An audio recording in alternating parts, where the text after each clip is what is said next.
नमस्कार, ये आपका YouTube चैनल में आप सभी का स्वागत है। आज हम लोग पढ़ेंगे डिटेल में वर्ब। हम लोग टेंस के हिसाब से वर्ब को स्टडी करेंगे। किसके हिसाब से स्टडी करेंगे? टेंस के, क्योंकि हम जानते हैं कि प्रेजेंट से फ्यूचर में चेंज करना है। यदि प्रेजेंट टेंस को फ्यूचर में चेंज करना है या प्रेजेंट को पास्ट में चेंज करना है तो किसको बदलते हैं? सिर्फ वर्ब को बदलते हैं। तो हम आज पढ़ेंगे वर्ब, क्योंकि जानते हैं कि जब भी आपको प्रेजेंट से फ्यूचर या प्रेजेंट से पास्ट या फ्यूचर से प्रेजेंट या फ्यूचर से पास्ट में कन्वर्ट करना होता है या चेंज करना होता है तो सिर्फ किसको बदला जाता है? सिर्फ वर्ब को बदलते हैं। ना कभी सब्जेक्ट बदलता है ना कभी ऑब्जेक्ट बदलता है आपका। ठीक है, तो चलिए देखते हैं, क्लास को आगे बढ़ाते हैं। ठीक है ना, आज हेडिंग बनेगा आपका वर्ब। क्या बनेगा? वर्ब। वर्ब हम जानते हैं कि जो हमने क्या पढ़ा, हमने देखा कि जो असर्टिव सेंटेंस होता है, असर्टिव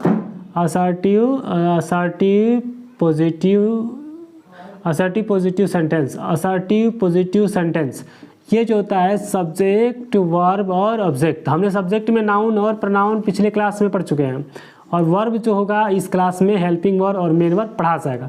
ऑब्जेक्ट नहीं पढ़ेंगे क्योंकि नाउन ही प्रोनाउन ऑब्जेक्ट के रूप में आता है, या इसको अदर वर्ड्स भी कहा जाता है। ठीक है, कोई दिक्कत नहीं, आगे चलाते हैं, क्लास को बढ़ाते हैं। तो हम लोग चलते हैं, क्लास को आगे बढ़ाते हैं। ये जो है हमारा वर्ब जो होता है दो तरह का यूज़, यानी वर्ब का जो यूज़ किया जाता है वो दो तरह से यूज़ किया जाता है। पहला जो तरीका हमारा होता है हम लोग लेक्सिकल वर्ब के रूप में यूज़ करते हैं, लेक्सिकल वर्ब के रूप में यूज़ किया जाता है। और दूसरा जो होता है ऑक्सिलरी वर्ब के रूप में हम लोग इसको यूज़ करते हैं। इस लेक्सिकल वर्ब को हम लोग आम भाषा में इसको बोल देते हैं मैन वर्ब। क्या बोल देते हैं? मेन। ठीक है, और इसको बोल देते हैं हेल्पिंग। इसको क्या बोलते हैं हम लोग? तो बोलते हैं हेल्पिंग वर्ब बोला जाता है। इस मेन वर्ब का कितना फॉर्म होता है? तो इस मेन वर्ब का 5 फॉर्म होता है। कितना फॉर्म होता है? 5 फॉर्म होता है। ये मेन वर्ब भी कई तरह का होता है, लेकिन जब डिटेल में आपको पढ़ाएंगे तब वहाँ बताएंगे कि regular, irregular, transitive, intransitive verb. लेकिन अभी इसका डिस्कस नहीं करेंगे हम इन सभी के बारे में। तो ये 5 प्रकार का होता है वर्ब। इनको क्या क्या कहा जाता है? तो इसको फर्स्ट फॉर्म बोलते हैं, second form, third form, fourth form, 5 form. इनको फोर्थ फॉर्म या 5 फॉर्म नहीं करके हम लोग इसको आईएनजी फॉर्म या सिंगुलर फॉर्म इसको कहा जाता है। इसको आईएनजी फॉर्म कहते हैं, इसको सिंगुलर फॉर्म कहते हैं। ये प्रेजेंट फॉर्म होता है, पास्ट फॉर्म, पार्टिसिपल फॉर्म होता है। चलिए क्लास को आगे बढ़ाते हैं। हेल्पिंग वर्ब कितने तरह से यूज़ किए जाते हैं? तो हेल्पिंग वर्ब जो होता है वो 3 तरह से यूज़ किया जाता है। पहला जो हेल्पिंग वर्ब आता है उसको बोलते हैं प्राइमरी वर्ब। क्या बोलते हैं? प्राइमरी बोला जाता है। प्राइमरी, हम इसको प्राइमरी क्यों कहते हैं? क्योंकि प्राइमरी क्लासेस में हम क्या क्या अभी नहीं बताएंगे, आगे चलते हैं तो बताएंगे। उसके बाद होता है मॉडल वर्ब, उसके बाद होता है मार्जिनल। ये प्राइमरी हो गया, मॉडल हो गया, मार्जिनल हो गया। Primary, model, marginal. Primary, model, marginal.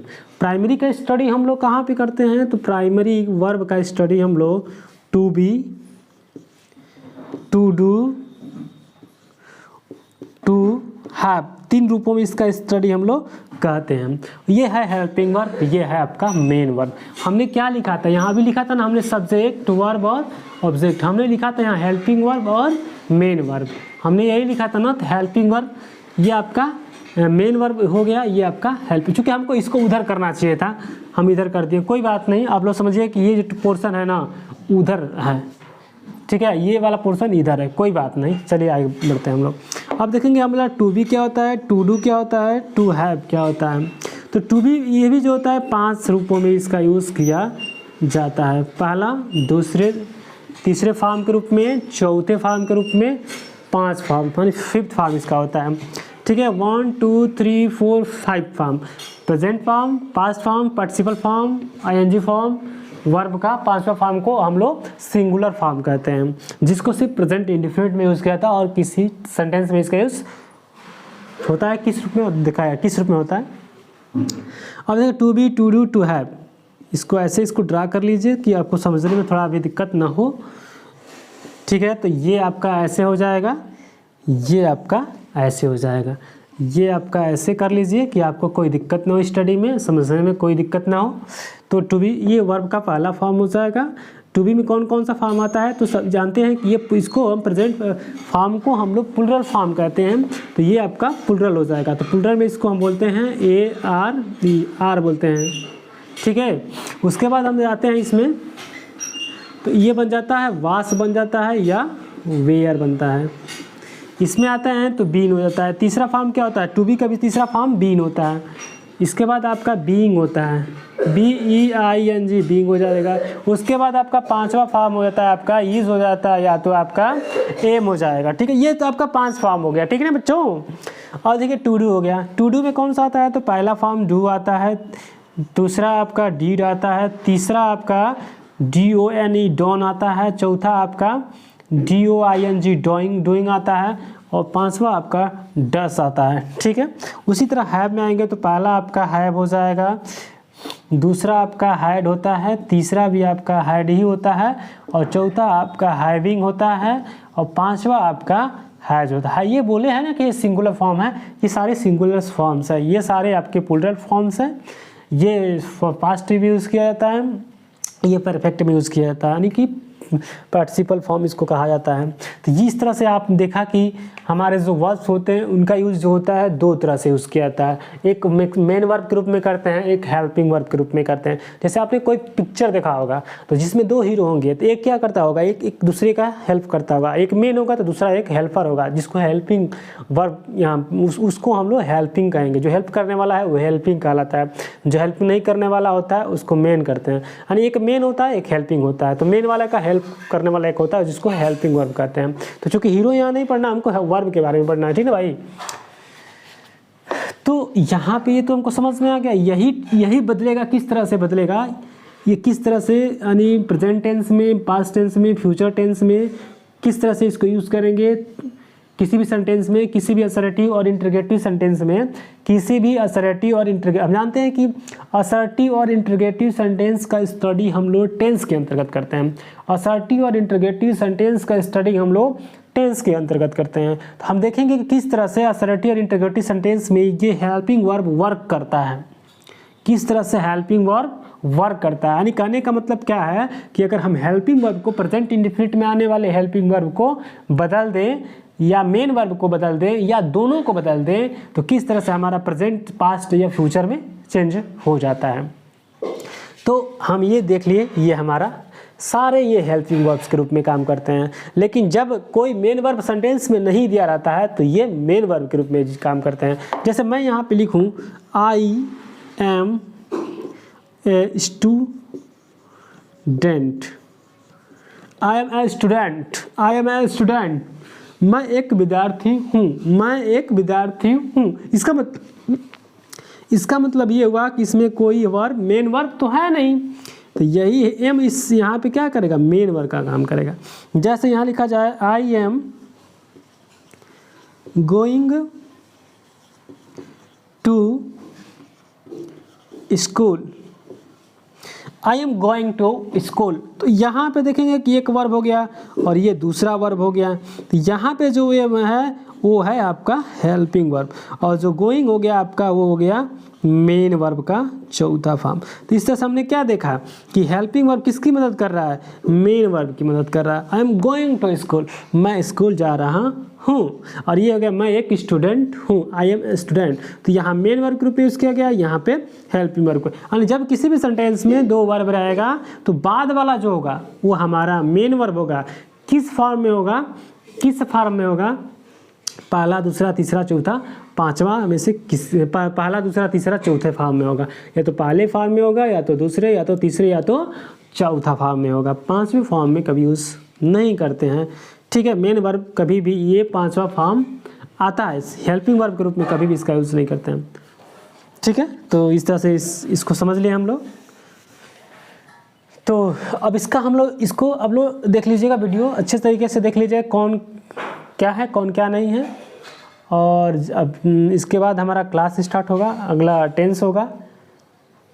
अगला टॉपिक हम लोग स्टार्ट करेंगे टेंस, प्रेजेंट, पास्ट, फ्यूचर। जानते हैं कि प्रेजेंट, पास्ट, फ्यूचर होता है। तो देखते हैं क्लास को आगे थोड़ा बढ़ाते हैं, present tense, past tense, future tense. ये आप लोग इसको दिमाग में बैठा के रखिएगा। चलिए अब क्लास को स्टार्ट करेंगे। टेंस, टेंस क्या होता है, टेंस क्या होता है, टेंस की पहचान क्या है, ये अभी हम लोग देखेंगे। तो ये बनता है आपका TENSE, टेंस। टेंस में किसका स्टडी करते हैं, तो अगर हम वर्ड की बात करते हैं तो वर्ड में हम लोग स्टडी करते हैं वर्ब, जो कि अभी हमने पढ़ा है वर्ब के बारे में। डिटेल में हमने वर्ब के बारे में नहीं पढ़ा, हमने केवल टेंस के हिसाब से हमने वर्ब को पढ़ा है। डिटेल में बहुत अलग से जब हम वर्ब चैप्टर पढ़ाएंगे तब डिटेल में उसको पढ़ाया जाएगा। हमने बेसिकली टेंस के हिसाब से हमने वर्ब को यहाँ क्लियर किया है। ये हो गया वर्ब। क्योंकि पार्ट ऑफ स्पीच में वर्ड जो होता है 8 तरह का वर्ड होता है, जिसको हम लोग पार्ट्स ऑफ स्पीच में स्टडी किया जाता है। यानी काइंड्स ऑफ वर्ड कितना होता है, 8 होता है, जो noun, pronoun, verb, adjective, preposition, conjunction, interjection, ये 8 वर्ड्स होते हैं जिनको हम पार्ट्स ऑफ स्पीच के नाम से जानते हैं। क्योंकि वास्तव में पार्ट्स ऑफ स्पीच इसलिए कहा जाता है क्योंकि जब जो कुछ भी हम बोलते हैं ना, उसको जब तोड़ोगे ना तो 8 तरह के उसमें वर्ड्स देखने को मिलता है, इसलिए उसको हम लोग पार्ट्स ऑफ स्पीच कहते हैं। तो उस पार्ट्स ऑफ स्पीच को हम लोग काइंड्स ऑफ वर्ड कहा जाता है। यानी काइंड्स ऑफ वर्ड, वर्ड कितने प्रकार का होता है, यानी जब कोई स्पीच दिया जाता हो तो उसमें कितने तरह के वर्ड्स आते हैं। ठीक है, तेरे क्लास को आगे बढ़ाते हैं। तो वर्ब हो गया। और इसमें अगर सेंटेंस की बात करें तो जानते हो कि 5 तरीके का सेंटेंस होता है। Assertive sentence, interrogative sentence, imperative sentence, exclamative sentence और ऑब्जेक्टिव सेंटेंस। तो सेंटेंस में आप ये भी जानते हो कि हम लोग क्या स्टडी करते हैं, असर्टिव का, और एक दूसरा होता है इंट्रोगेटिव का। यही 5 सेंटेंस का स्टडी हम लोग करते हैं। नहीं sorry, assertive, interrogative, imperative, exclamatory, उसके बाद होता है ऑब्जेक्टिव। इन तीनों का स्टडी हम लोग टेंस के अंतर्गत नहीं करेंगे, सिर्फ इनको बनाना सीखेंगे, इनके बेस पे हम इनको भी सीखेंगे। ठीक है, लेकिन पहले हमारा टारगेट क्या होगा, असर्टिव सेंटेंस, इंटरोगेटिव सेंटेंस। क्योंकि हम लोग असर्टिव सेंटेंस और इंटरोगेटिव सेंटेंस का स्टडी कहाँ पे करते हैं, टेंस के अंतर्गत करते। कोई पूछेगा कि आप लोग बताओ कि असर्टिव सेंटेंस और इंटरोगेटिव सेंटेंस का स्टडी कहाँ पे किया जाता है, तो आप बोलिएगा हम लोग टेंस के अंतर्गत इसको पढ़ते हैं, डिटेल में पढ़ा जाता है।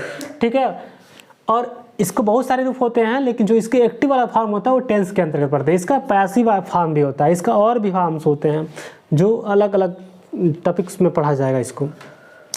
अब ये भी हम जानते हैं कि जो टेंस में हम लोग वर्ड की बात करते हैं तो वर्ब का स्टडी किया जाता है। और हम ये भी जानते हैं कि अगर असर्टिव सेंटेंस को हमको इंटरोगेटिव बनाना है, सॉरी, अगर असर्टिव सेंटेंस को पॉजिटिव से निगेटिव बनाना है, या असर्टिव सेंटेंस प्रेजेंट में कोई असर्टिव सेंटेंस है उसको फ्यूचर असर्टिव बनाना है, तो किसको चेंज करते हैं, वर्ब को चेंज करते हैं। तो केवल हम अब टेंस में आपको क्या पढ़ाएंगे, देखते हैं आगे क्लास में। ये तो नहीं पढ़ाया जाएगा टेंस में, आपको ये 2 ही चीज़ पढ़ाया जाएगा। और ये दोनों चीज़ 2 तरह का होता है, एक पॉजिटिव होता है, एक निगेटिव। इस पॉजिटिव को ही हम लोग क्या बोलते हैं, इस पॉजिटिव को ही हम लोग बोलते हैं अफर्मेटिव बोला जाता है। इसको क्या बोलते हैं, अफर्मेटिव बोलते हैं। इसको तो निगेटिव बोलते हैं। ये भी वही है, पॉजिटिव है, एक निगेटिव है। तो सिर्फ हम आपको क्या पढ़ाएंगे टेंस में, सिर्फ एक ही टॉपिक पढ़ाएंगे आपको, वो है हमारा असर्टिव,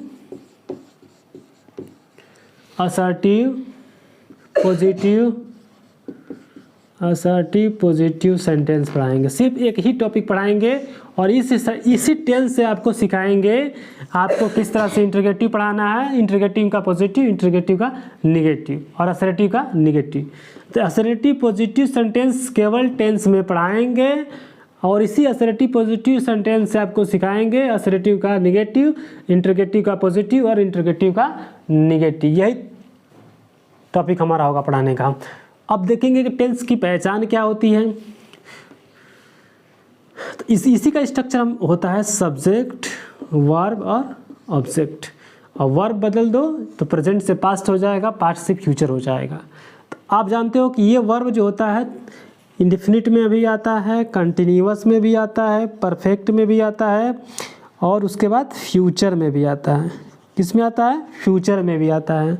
तो इंडेफिनिट में जो वर्ब होता है ना, ये वर्ब जानते हो कि एक हेल्पिंग वर्ब के रूप में आएगा, एक मेन वर्ब के रूप में आएगा।